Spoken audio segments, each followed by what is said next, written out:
Salut tout le monde et bienvenue dans cette nouvelle revue de presse. Installez-vous confortablement et découvrons ensemble les principales informations du moment. On démarre avec la Ligue des Champions et cette demi-finale entre l'Atlético de Madrid et Arsenal qui n'a pas vraiment répondu aux attentes sur le plan du spectacle. Le match s'est terminé sur un score nul, dans une rencontre très fermée, marquée avant tout par la prudence tactique des deux entraîneurs. La presse madrilène reste malgré tout optimiste pour le retour. Du côté de AS, on retient surtout la réaction de l'Atlético en seconde période. Le média estime que les hommes de Diego Simeone ont retrouvé davantage d'équilibre après la pause et restent pleinement en course pour une qualification en finale. Le journal L'Équipe parle lui d'un suspense total entre deux formations qui ont chacune eu leur temps fort. Arsenal a mieux démarré avant de subir davantage après les ajustements tactiques de Simeone. Pendant une grande partie du match, Declan Rice et Zubimendi ont réussi à bloquer les circuits madrilènes au milieu de terrain. Après la rencontre, la tension est montée autour de Ben White. En effet, ce dernier a marché sur l'écusson du club madrilène placé au sol. Giuliano Simeone s'en est pris aux joueurs d'Arsenal, estimant que c'était un gros manque de respect. Giuliano Simeone s'en est pris aux défenseurs anglais après un geste jugé irrespectueux envers le club. Diego Simeone est ensuite intervenu pour calmer son fils, avant de venir lui-même discuter avec Ben White dans le tunnel menant au vestiaire. L'échange a provoqué plusieurs tensions supplémentaires entre les deux camps. L'arbitrage a également beaucoup fait parler. Diego Simeone n'a pas caché son incompréhension concernant le penalty accordé à Arsenal en première période, après un contact entre David Anco et Victor Gyökeres. Selon l'entraîneur argentin, le contact semblait trop léger pour justifier une telle décision dans une demi-finale de Ligue des Champions.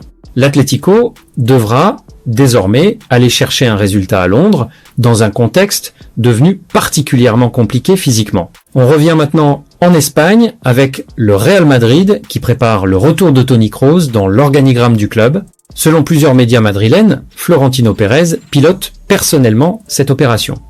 Les discussions sont déjà avancées et le retour de l'ancien milieu allemand semble désormais très proche. Le rôle exact de Toni Kroos reste encore à définir, mais sa présence est considérée comme essentielle pour transmettre certaines valeurs du club et renforcer le lien entre l'institution et le vestiaire. Cette arrivée serait totalement indépendante du dossier Jürgen Klopp. Le Real Madrid souhaite surtout réintégrer progressivement certaines grandes figures historiques dans son fonctionnement interne. Après avoir consacré du temps à son académie personnelle, Toni Kroos semble prêt à relever un nouveau défi à Valdebebas. On continue toujours au Real Madrid, où la crise du Real Madrid continue d'alimenter les débats. Alors que plusieurs noms circulent déjà pour remplacer l'actuel entraîneur madrilène, une piste totalement inattendue commence à prendre de l'ampleur dans les médias espagnols. Celle de Luis Enrique. L'actuel coach du PSG plaît à une partie de la direction madrilène grâce à la qualité du jeu développée par son équipe et à son approche offensive assumée. Sa demi-finale spectaculaire contre le Bayern a encore renforcé cette image d'entraîneur capable de construire une équipe dominante offensivement. Mais cette hypothèse divise énormément en Espagne. Pour beaucoup, imaginer un ancien symbole du FC Barcelone entraîner le Real Madrid reste presque impossible. Le journaliste Gonzalo Miro a notamment expliqué qu'il voyait cette idée comme une véritable utopie. Manolo Lama s'est montré encore plus critique, rappelant le passé très fort de Luis Enrique avec le Barça et la difficulté qu'aurait une partie des supporters madrilènes à accepter cette nomination. À l'inverse, Alfredo Relagno estime que dans le football moderne, les résultats finissent souvent par prendre le dessus sur le passé. Selon lui, une partie du public madrilène pourrait finalement accepter Luis Enrique si le projet sportif est convaincant. Ce débat montre surtout à quel point le Real Madrid entre dans une période de reconstruction profonde après 2 saisons très compliquées. Et justement, plusieurs médias espagnols parlent désormais d'une véritable crise interne dans le vestiaire madrilène. Depuis l'élimination européenne, l'ambiance serait devenue extrêmement lourde autour du groupe. Les témoignages évoquent un vestiaire silencieux après les défaites, sans véritable leader capable de remobiliser l'équipe. Toujours en Espagne, le FC Barcelone continue de gérer avec énormément de prudence la situation de Lamine Yamal avant la Coupe du Monde. Le club catalan a décidé que le joueur participerait bien au tournoi, mais sous surveillance médicale permanente. Le physiothérapeute Fernando Galán accompagnera personnellement le joueur pendant toute la compétition. Une réunion exceptionnelle a récemment eu lieu entre Deco et le staff médical afin d'établir un protocole extrêmement strict autour de sa blessure au biceps fémoral.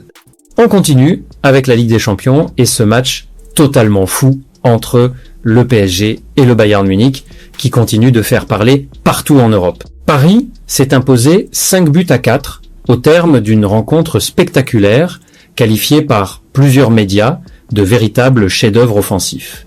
Le journal L'Équipe parle même d'une symphonie inachevée, tant le PSG semblait maîtriser le match avant le retour impressionnant du Bayern dans les dernières minutes. Luis Enrique a surpris tactiquement avec un marquage individuel sur Joshua Kimmich et Pavlovic, ce qui a longtemps perturbé la construction bavaroise. Le PSG menait encore 5-2 avant de voir le Bayern revenir brutalement en fin de rencontre. Malgré la victoire, le vestiaire parisien reste extrêmement prudent avant le retour à l'Allianz Arena. Le staff sait qu'un seul but d'avance reste très fragile face à une équipe capable d'accélérer aussi vite offensivement. On poursuit cette revue de presse avec les nombreuses réactions qui continuent de tomber après ce PSG Bayern totalement hors norme. Du côté parisien, cette victoire a laissé un mélange de satisfaction et de vigilance. Les joueurs savent qu'ils ont pris une option importante sur la qualification, mais ils ont aussi compris à quel point le Bayern pouvait redevenir dangereux à tout moment. Le journal L'Équipe a dévoilé plusieurs coulisses de cette rencontre spectaculaire. Selon le quotidien français, plusieurs joueurs du PSG ont été impressionnés par le niveau affiché par certains cadres bavarois, notamment Michael Olise et Luis Diaz. Leur capacité à accélérer et à maintenir une pression constante a marqué le vestiaire parisien. Cette confrontation a aussi permis aux joueurs de Luis Enrique de mesurer l'importance de leur performance face à une équipe considérée comme l'une des plus fortes d'Europe actuellement. Mais cette soirée a aussi laissé quelques traces physiques. Achraf Hakimi a terminé le match diminué après un duel avec Konrad Laimer. Le Marocain a dû rester sur le terrain malgré sa douleur puisque Luis Enrique avait déjà utilisé tous ses changements. Le verdict médical est désormais connu. Le PSG a annoncé que Achraf Hakimi souffrait d'une lésion à la cuisse droite.